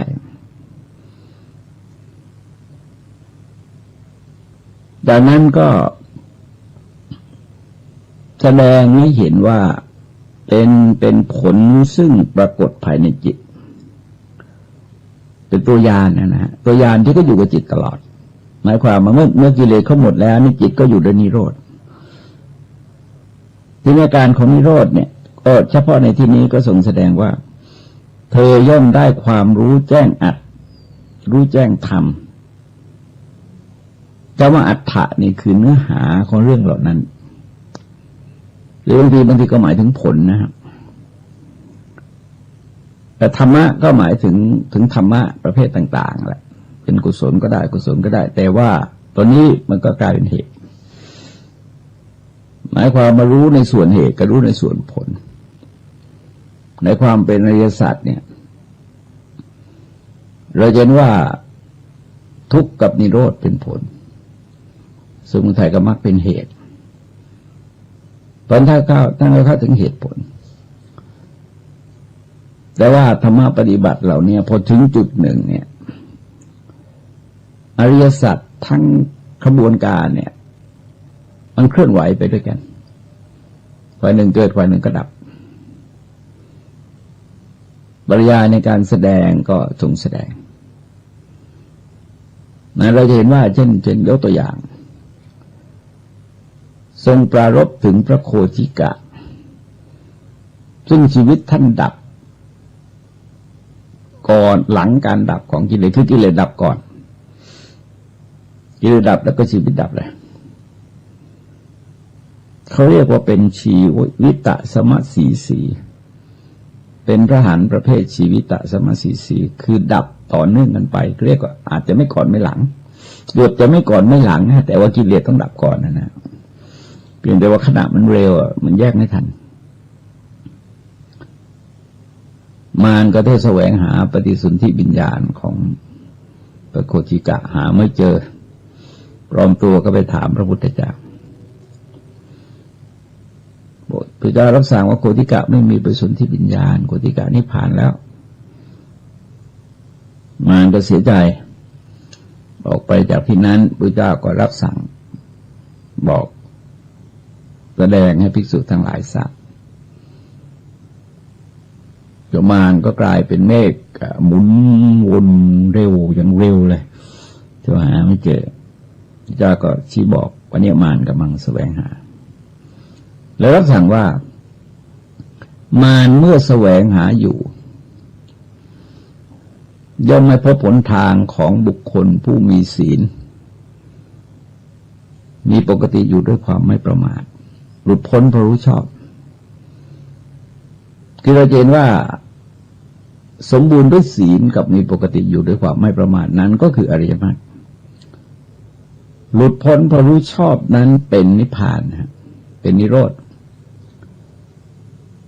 ทีนี้เมื่อเป็นอย่างนั้นแล้วมันก็ไม่มีปฏิสนธิวิญญาณมารมันก็หาไม่เจอมารในที่นี้หมายถึงตัวเทวปุตตมารนะหมายถึงเทวปุตตมารเพราะกิเลสมันดับไปแล้วมันเลิกพูดแล้วแต่ว่าเทวปุตตมารเองก็หาไม่เจอต เพราะในข้อนี้ก็ทรงแสดงมรรคกับนิโรธเราต้องเข้าใจนะฮะว่าสมุทัยกับทุกข์ดับแล้วแสดงในฝ่ายที่ปรากฏอยู่ก็อีกฝ่ายหนึ่งก็คือดับไปแล้วในที่นี้ก็ทรงแสดงอย่างนั้นว่าย่อมได้ปราโมทย์อันประกอบด้วยธรรมว่าเราเป็นผู้ประกอบด้วยความเลื่อมใสแน่วแน่ในพระพุทธเจ้าตรงนี้ก็เรียกว่าโสตปฏิยังคะเป็นคุณสมบัติของพระโสดาบันแสดงว่าทรงแสดงระดับโสดาบันก่อนจะหมายความยังไงหมายความว่าการสละก็ดีการขายก็ดีการปล่อยก็ดีการละก็ดีการสละคืนก็ดีเนี่ยมันเป็นระดับหนึ่งระดับที่เป็นพระโสดาบันแต่ก็ทรงแสดงไปเรื่อยๆนะแนวแสดงอย่างเนี้ยแนวเป็นบันไดนะหมายความว่าขึ้นประณีตขึ้นไปเรื่อยๆแต่ว่าลักษณะจิตที่ศรัทธาเลื่อมใสอันมั่นคงในพระพุทธเจ้าพระธรรมนะมันเริ่มต้นที่พระโสดาบันเวลาทรงแยกแสดงก็แยกว่าโสตปฏิยังคะพระองค์ก็คุณหรือคุณสมบัติของพระโสดาบันก็จะมีลักษณะเด่นอยู่4ประการคือศรัทธาเชื่อมั่นในหวั่นไหวในพระพุทธเจ้าศรัทธาเชื่อมั่นในหวั่นไหวในพระธรรมศรัทธาเชื่อมั่นในหวั่นไหวในพระสงฆ์ศรัทธาเชื่อมั่นในหวั่นไหวในไตรสิกขาหรือศีลสมาธิปัญญาเนี่ยที่จริงก็คือพระธรรมนั่นเองมันเป็นบทพิสูจน์คือธรรมะนี่พิสูจน์ได้ถ้ามีสิ่งนี้ต้องไม่มีสิ่งนี้คือระหว่างมรรคกับสมุทัยเนี่ยเขาไม่มีลักษณะร่วมระหว่างทุกข์กับนิโรธเนี่ยเขาไม่มีลักษณะร่วม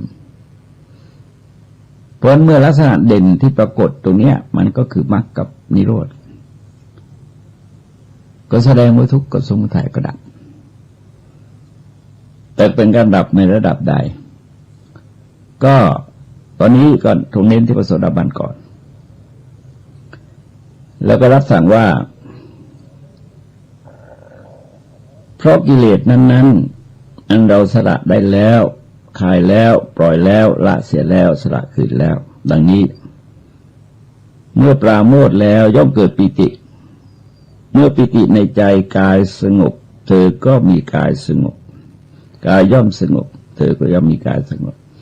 ย่อมได้เสวยสุขเมื่อมีสุขจิตก็ย่อมตั้งมั่นนั้นเราจะเห็นว่าเป็นการแสดงถึงกระบวนการทางจิตในวิถีของพระชนนะฮะแต่ว่าจริงๆก็คืออริยมรรคเพราะในพระชนที่จริงก็คือจิตสิกขากับปัญญาสิกขาแต่ว่าทรงเน้นให้เห็นว่าจิตมันจะเดินอย่างเงี้ยพอปราโมทย์มันก็เกิดปิติปิติก็ปัสสัทธิปัสสัทธิก็สมาธิสมาธิก็อุเบกขาก็ไปเลยจากนั้นรับสั่งว่าดูก่อนภิกษุทั้งหลายภิกษุนั้นแลมีศีลอย่างนี้มีธรรมอย่างนี้มีปัญญาอย่างนี้ก็เป็นผู้อยู่ครองชีวิตด้วยไตรสิกขาจากนั้นมันก็คืออะไรล่ะอาหุนโยปหุนโยตกินโยจะรับสั่งว่าถึงแม้จะฉันบิณฑบาตข้าวสาลีปราศจากเม็ดดำมีแกงมีกับมิใช่น้อยการฉันบิณฑบาตของภิกษุนั้นก็ไม่มีอันตรายเลยคือประเด็นตรงนี้เป็นการพูดถึงการฉันอาหารของพระว่าการฉันบางอย่างเนี่ยแต่พระท่านไม่มีศีลไม่มีธรรมะอยู่ภายในใจมันก็ไม่ได้อยู่ในฐานะอหุนโยปหุนโยตกินโยก็อย่าลืมว่าความเป็นพระมันสืบเนื่องมาจากสุปฏิปันโนชุปฏิปันโนอายาปฏิปันโนตอนนี้คือกระบวนการนะฮะกระบวนการเลยเมื่อเป็นอย่างนี้ก็ควรเป็นอย่างนี้ถ้าไม่เป็นอย่างนี้ก็ไม่ควรเป็นอย่างนี้เพราะฉะนั้นจำแนกการบริโภคไว้ ก็อย่างหนึ่งก็คือเขาเรียกว่าเถยะบริโภคอย่างขโมยแต่ทีนี้ถ้าปฏิบัติดีปฏิบัติชอบเนี่ยเขาเรียกว่าทายัชฉะบริโภคคือบริโภคอย่างเป็นทายาทสืบอายุพระพุทธศาสนาแต่ทีนี้ถ้าเป็นพระหันก็เป็นสามีบริโภคอย่างเป็นเจ้าของเพราะอะไรเพราะว่าคุณสมบัติสุปฏิปันโนชุปฏิปันโนยายาปฏิปันโนสามีจิปฏิปันโนเนี่ยเป็นคุณสมบัติของพระยาบุคคลคนที่เข้าถึงสมบูรณ์เนี่ยเราไม่สมบูรณ์หรอกยังไงมันก็มีทางสมบูรณ์เพราะศีลที่ละเอียดนะแม้แต่คิดบางอย่างศีลก็ด่างศีลก็พร้อยพรหมจรรย์ก็ไม่บริสุทธิ์แล้วคือไม่ใช่เรื่องง่ายนะคือถ้าเราจะคิดเทียบมันก็คิดถึงศีลห้ายังไม่ต้องไปคิดถึงศีลพระเราคิดถึงศีลห้าแล้วเราจะเห็นว่าในความเป็นศีลห้าเนี่ยถ้าถึงจุดหนึ่งจะต้องน้อมเข้าหาสมาธิแล้วไม่เห็นอาการของตัณหามานะเพราะเรามีศีลมันจะเข้าไปสู่กระแสของเรียกว่าอริยกันตศีลคือศีลไม่ขาดไม่ทะลุไม่ด่างไม่พร้อยเป็นไทยก็วินยูชนเห็นก็ยกย่องสรรเสริญแล้วภายในใจเนี่ยมันไม่มีตัณหามานะ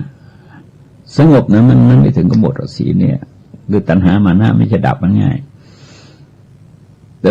ใจจะน้อมเข้าหาความสงบเขาเรียกว่าสมาธิสังวัตนิกาทีนี้ถ้ายังไม่น้อมเข้าไปก็แสดงว่ายังไม่สมบูรณ์นั่นเป็นเรื่องพยายามเพื่อจะให้ราคะโลภะโทสะโมหะย่างไปคลายไปบรรเทาไปนะอย่างที่ทรงแสดงนี่แหละแต่ว่ามันเดินบนเส้นทางเรากำลังเดินทางทุกคนกำลังเดินทางไม่ต้องติดใจพระเจ้าบอกว่าหกล้มหกลุกไปก็แก้ไขใหม่เพราะนี่เปิดโอกาสญาติโยมต่อศีลได้สามเณรต่อศีลได้พระแสดงอาบัติได้ยกเว้นปาราชิกหรือสังฆทิเศษก็มีกรรมวิธีของเขานอกจากนั้นก็สามารถแสดงอาบัติได้แล้วก็ปรับปรุงตัวเองแก้ไขตัวเองไปจากนั้นก็ย้อนกลับไปที่เดิมว่าดูก่อนภิกษุทั้งหลายผ้าอันเศร้าหมองมลทินจับอาศัยน้ำอันใสจึงเป็นผ้าหมดจดผ่องใสอีกอย่างหนึ่งทองคำอาศัยบ้าวหลอมที่ทำทองให้บริสุทธิ์จึงเป็นบ้าวทองผ่องใสฉันใดภิกษุก็ฉันนั่นแหละมีศีลอย่างนี้มีธรรมอย่างนี้มีปัญญาอย่างนี้คือคำว่าภิกษุในที่นี้อย่าไปคิดว่าพระนะหมายถึงผู้เห็นภัยในสังสารวัฏทั้งหลายคือใจพระผูกขาดแล้วก็จ้องปรับอาบัติพระอยู่คือยังจะมีการถามเรื่องพระไปเข้าออกต่างประเทศอะไรต่ออะไรเนี่ยเรื่องเกี่ยวกับเรื่องภาษีพระเขาระมัดระวังนะฮะเขาต้องแจ้งนะฮะเขาต้องแจ้งทุกขั้นตอนโยมไม่ต้องเป็นห่วงหรอกพระท่านระมัดระวังนะฮะท่านก็ถ้าต้องอาบัติก็มีปัญหาก็ท่านก็มีปัญหาเองดังการปฏิบัติพัฒนาจิตไปตามหลักที่ทรงแสดงเอาไว้เนี่ยมันทำจิตให้พร้อมที่จะรองรับคุณธรรมเบื้องสูงขึ้นไปคล้ายๆกับผ้าที่มันซักสะอาดเรียบร้อยเนี่ยมันพร้อมจะย้อมให้เป็นสีต่างๆได้ตามต้องการทีนี้ถ้าเป็นอย่างนี้นี่จะฉันอาหารโดยนัยยะดังกล่าวก็ไม่มีอันตรายจากนั้นก็ทรงแสดงมาถึงจุดสำคัญก็คือภิกษุนั้นมีใจประกอบด้วยเมตตากรุณามุทิตาอุเบกขาธรรมะตรงนี้เป็นเรื่องสำคัญมาก คืออย่าลืมว่าโลโกปถัมภิกาเมตตาเมตตาเป็นธรรมค้ำจุนโลกเมตตามีสัตว์ทั่วไปเป็นอารมณ์มองสรรพชีวิตด้วยความเป็นมิตรเนี่ยมันจิตมันใหญ่มากนะ ไม่มีอะไรขัดขวางเลยมองด้วยความเป็นมิตรคือมามองเวลาเรามีโอกาสเราอบรมพระแต่เราก็พูดได้กับพระผู้น้อยนะคือเวลาเข้ารับการอบรมส่วนใหญ่ก็เป็นพระผู้น้อยคือให้ท่านทำใจให้ท่านทำใจว่าเราเนี่ยไม่ใช่เจ้าของวัดท่านจะเป็นสมภารท่านเป็นเจ้าคณะอะไรแต่ไรอย่าไปหลงตัวเองไม่ใช่เจ้าของนั้นเนี่ยท่านมีพันธกิจที่จะต้องปฏิบัติตามที่คณะสงฆ์มอบหมายให้แต่ไม่ใช่สมบัติส่วนตัวเพราะถ้าเกิดเป็นคิดเป็นสมบัติส่วนตัวเนี่ยมันจะเกิดโลภะโทสะคือยินดียินร้ายมันจะกีดกันคนบางกลุ่มแล้วก็สนับสนุนคนบางกลุ่มเพียงแต่ว่าภารกิจเหล่านี้คือการปฏิบัติธรรมพอนั่งตำแหน่งสมภารวัดปั๊บนี่ทุกรูปทุกคนทุกชีวิตในวัดเนี่ยคือคนของเรามันต้องขยายอย่างนั้นได้ใจต้องถึงใจถึงแล้วต้องเข้าถึงแต่ในขณะเดียวกันนี่มือต้องถึงใจถึงเข้าถึงก็มือถึงถ้าไม่งั้นมันก็ไม่อบอุ่นนะทีนี้ความคิดเนี่ยกระจายไปจนถึงว่าเป็นเช่นสมมติว่าเป็นนายกเนี่ยคือคนทั่วประเทศนายกของแผ่นดินไม่ใช่นายกของภาคนั้นภาคนี้ของภาคนั้นภาคนี้ของคนกลุ่มนั้นกลุ่มนี้หรือถ้าเรามองนี่คือการปฏิบัติธรรมโดยเห็นว่าธรรมะมันครอบคลุมวิถีชีวิตของคนอยู่เพียงแต่ว่าคนบางทีเนี่ยไม่รู้หรือไม่เข้าใจแล้วก็ไปให้ความสำคัญแก่เรื่องอื่นแต่ที่จะมองที่ธรรมะเนี่ยเพราะธรรมะมันจะเหนืออย่างอื่นทั้งหมดคุณทำอะไรก็ได้แต่ถ้าคุณขาดธรรมะคุณก็ไปไม่รอดทั้งนั้นแหละเรื่องจะยกตัวอย่างว่าพระนเรศวรทำสงครามยุทธชีท่านมีอะไรท่านมีขันติท่านมีศรัทธาท่านมีวิริยะท่านมีสติท่านมีสมาธิท่านมีปัญญาท่านมีปฏิภาณท่านมีอธิษฐานโอธรรมะมาเป็นแถบมาเลยถ้าเราลองนับดูแล้วธรรมะนี่มาเป็นกระบวนมาเลยนะต่อเนื่องเลยเดี๋ยวไม่ขาด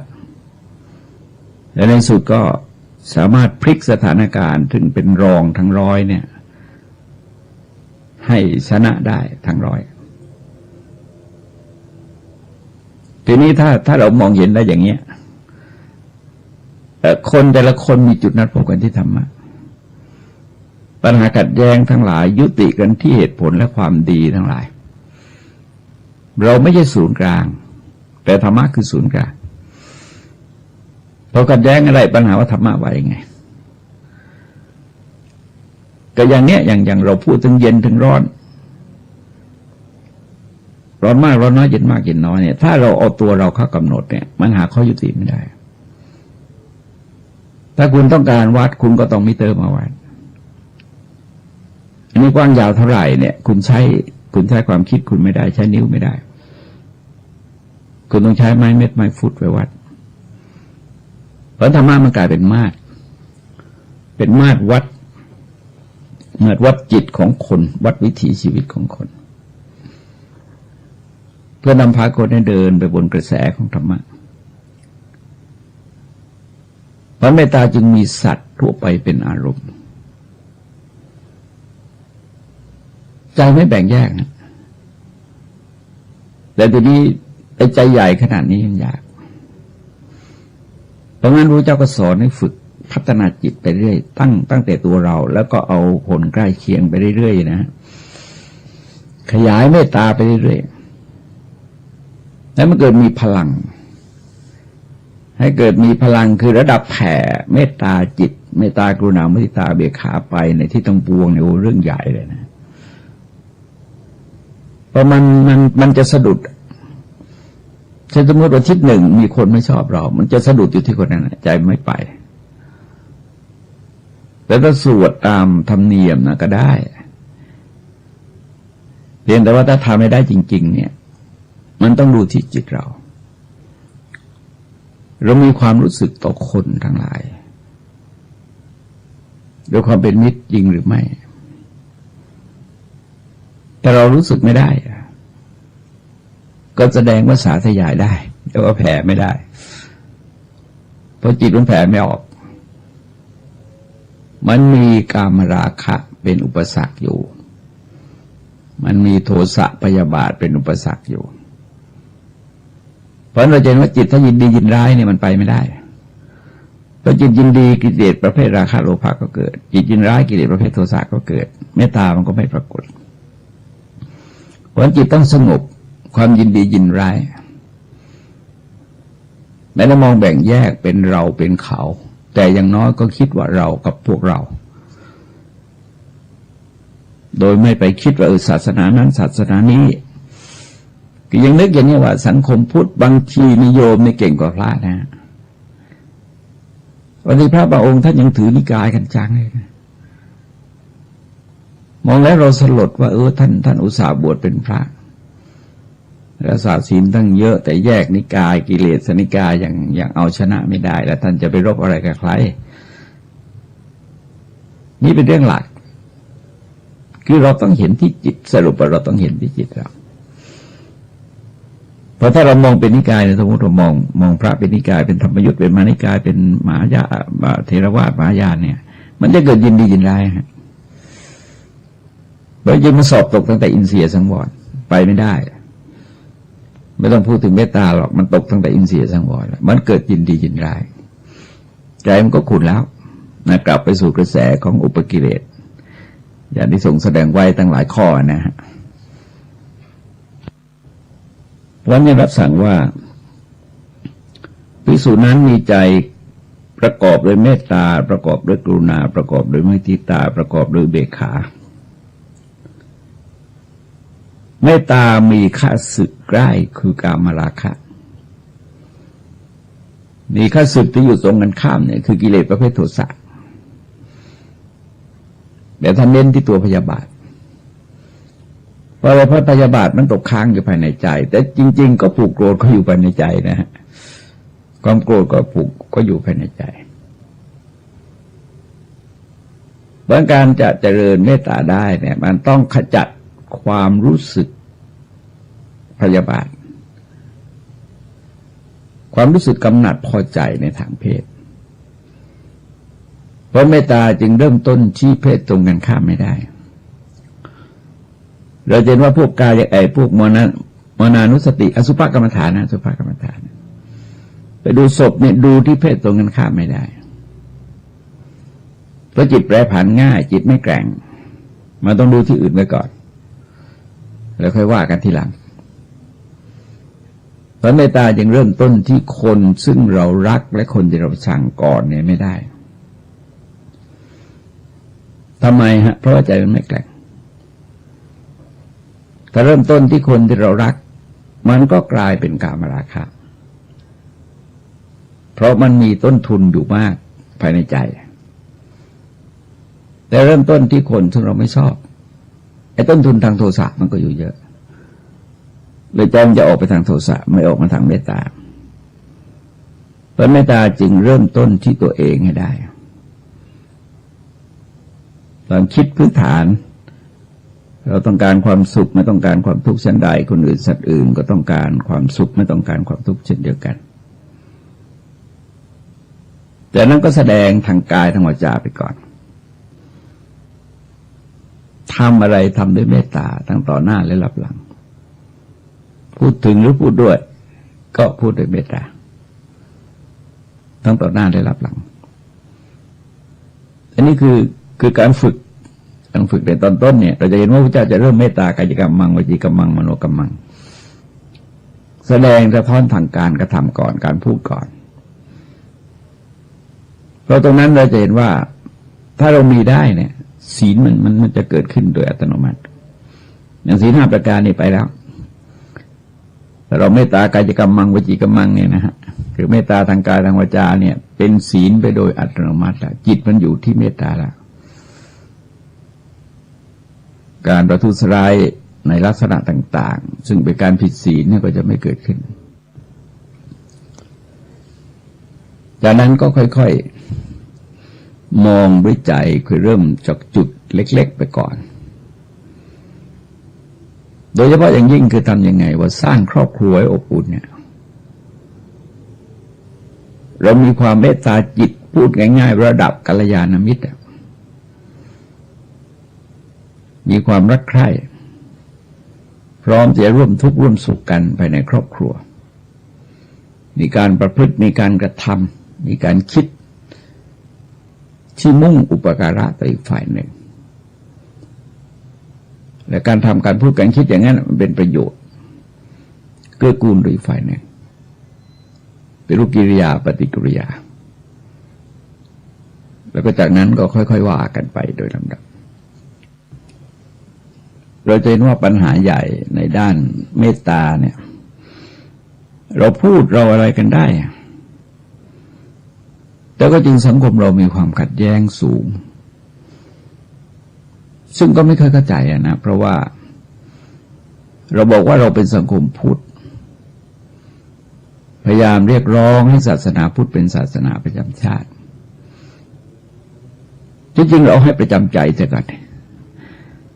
เอาประจำใจให้ได้เพราะว่าประจำชาติมันต้องเรียกจากคนอื่นแล้วพวกนี้ไม่ยอมมา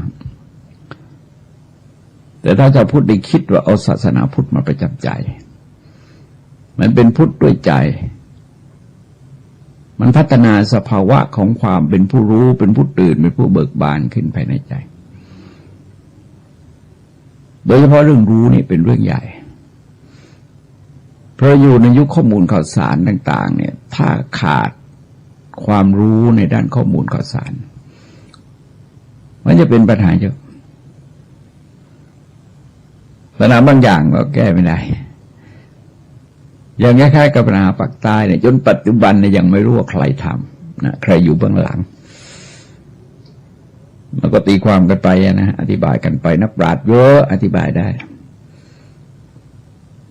แต่ว่าคุณตอบได้ไหมว่าใครเป็นคนทำแล้วใครอยู่เบื้องหลังและมีความประสงค์ยังไงทุกฝั่งทั้งหลายที่สุดนี้ขอความเจริญงอกงามไพบูรณ์ในธรรมจงมีแด่ท่านผู้ฟังทั้งหลายโดยทั่วกันสวัสดี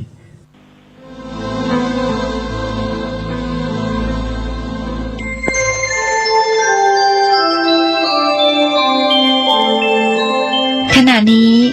ท่านกำลังฟังสถานีวิทยุกระจายเสียง FM 104.5 เมกะเฮิรตซ์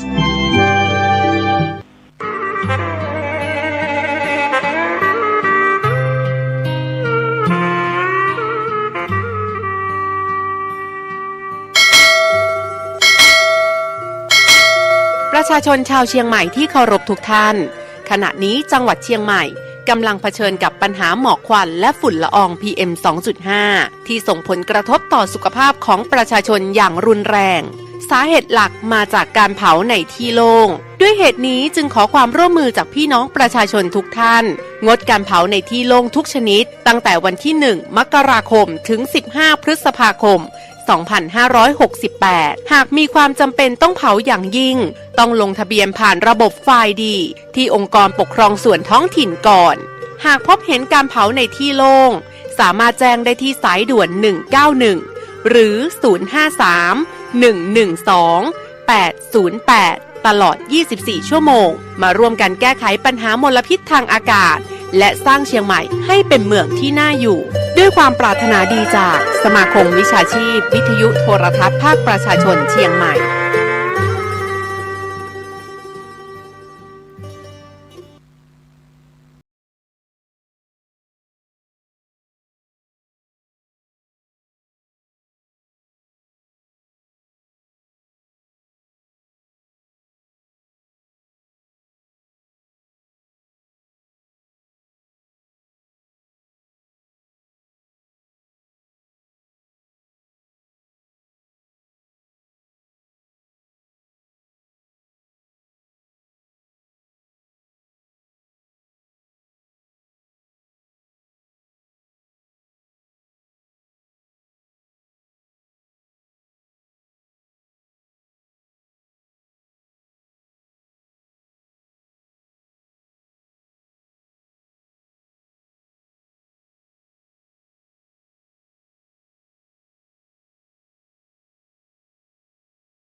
พระพุทธศาสนาฝากเสียงลอยมาบอกบรรดาญาติโย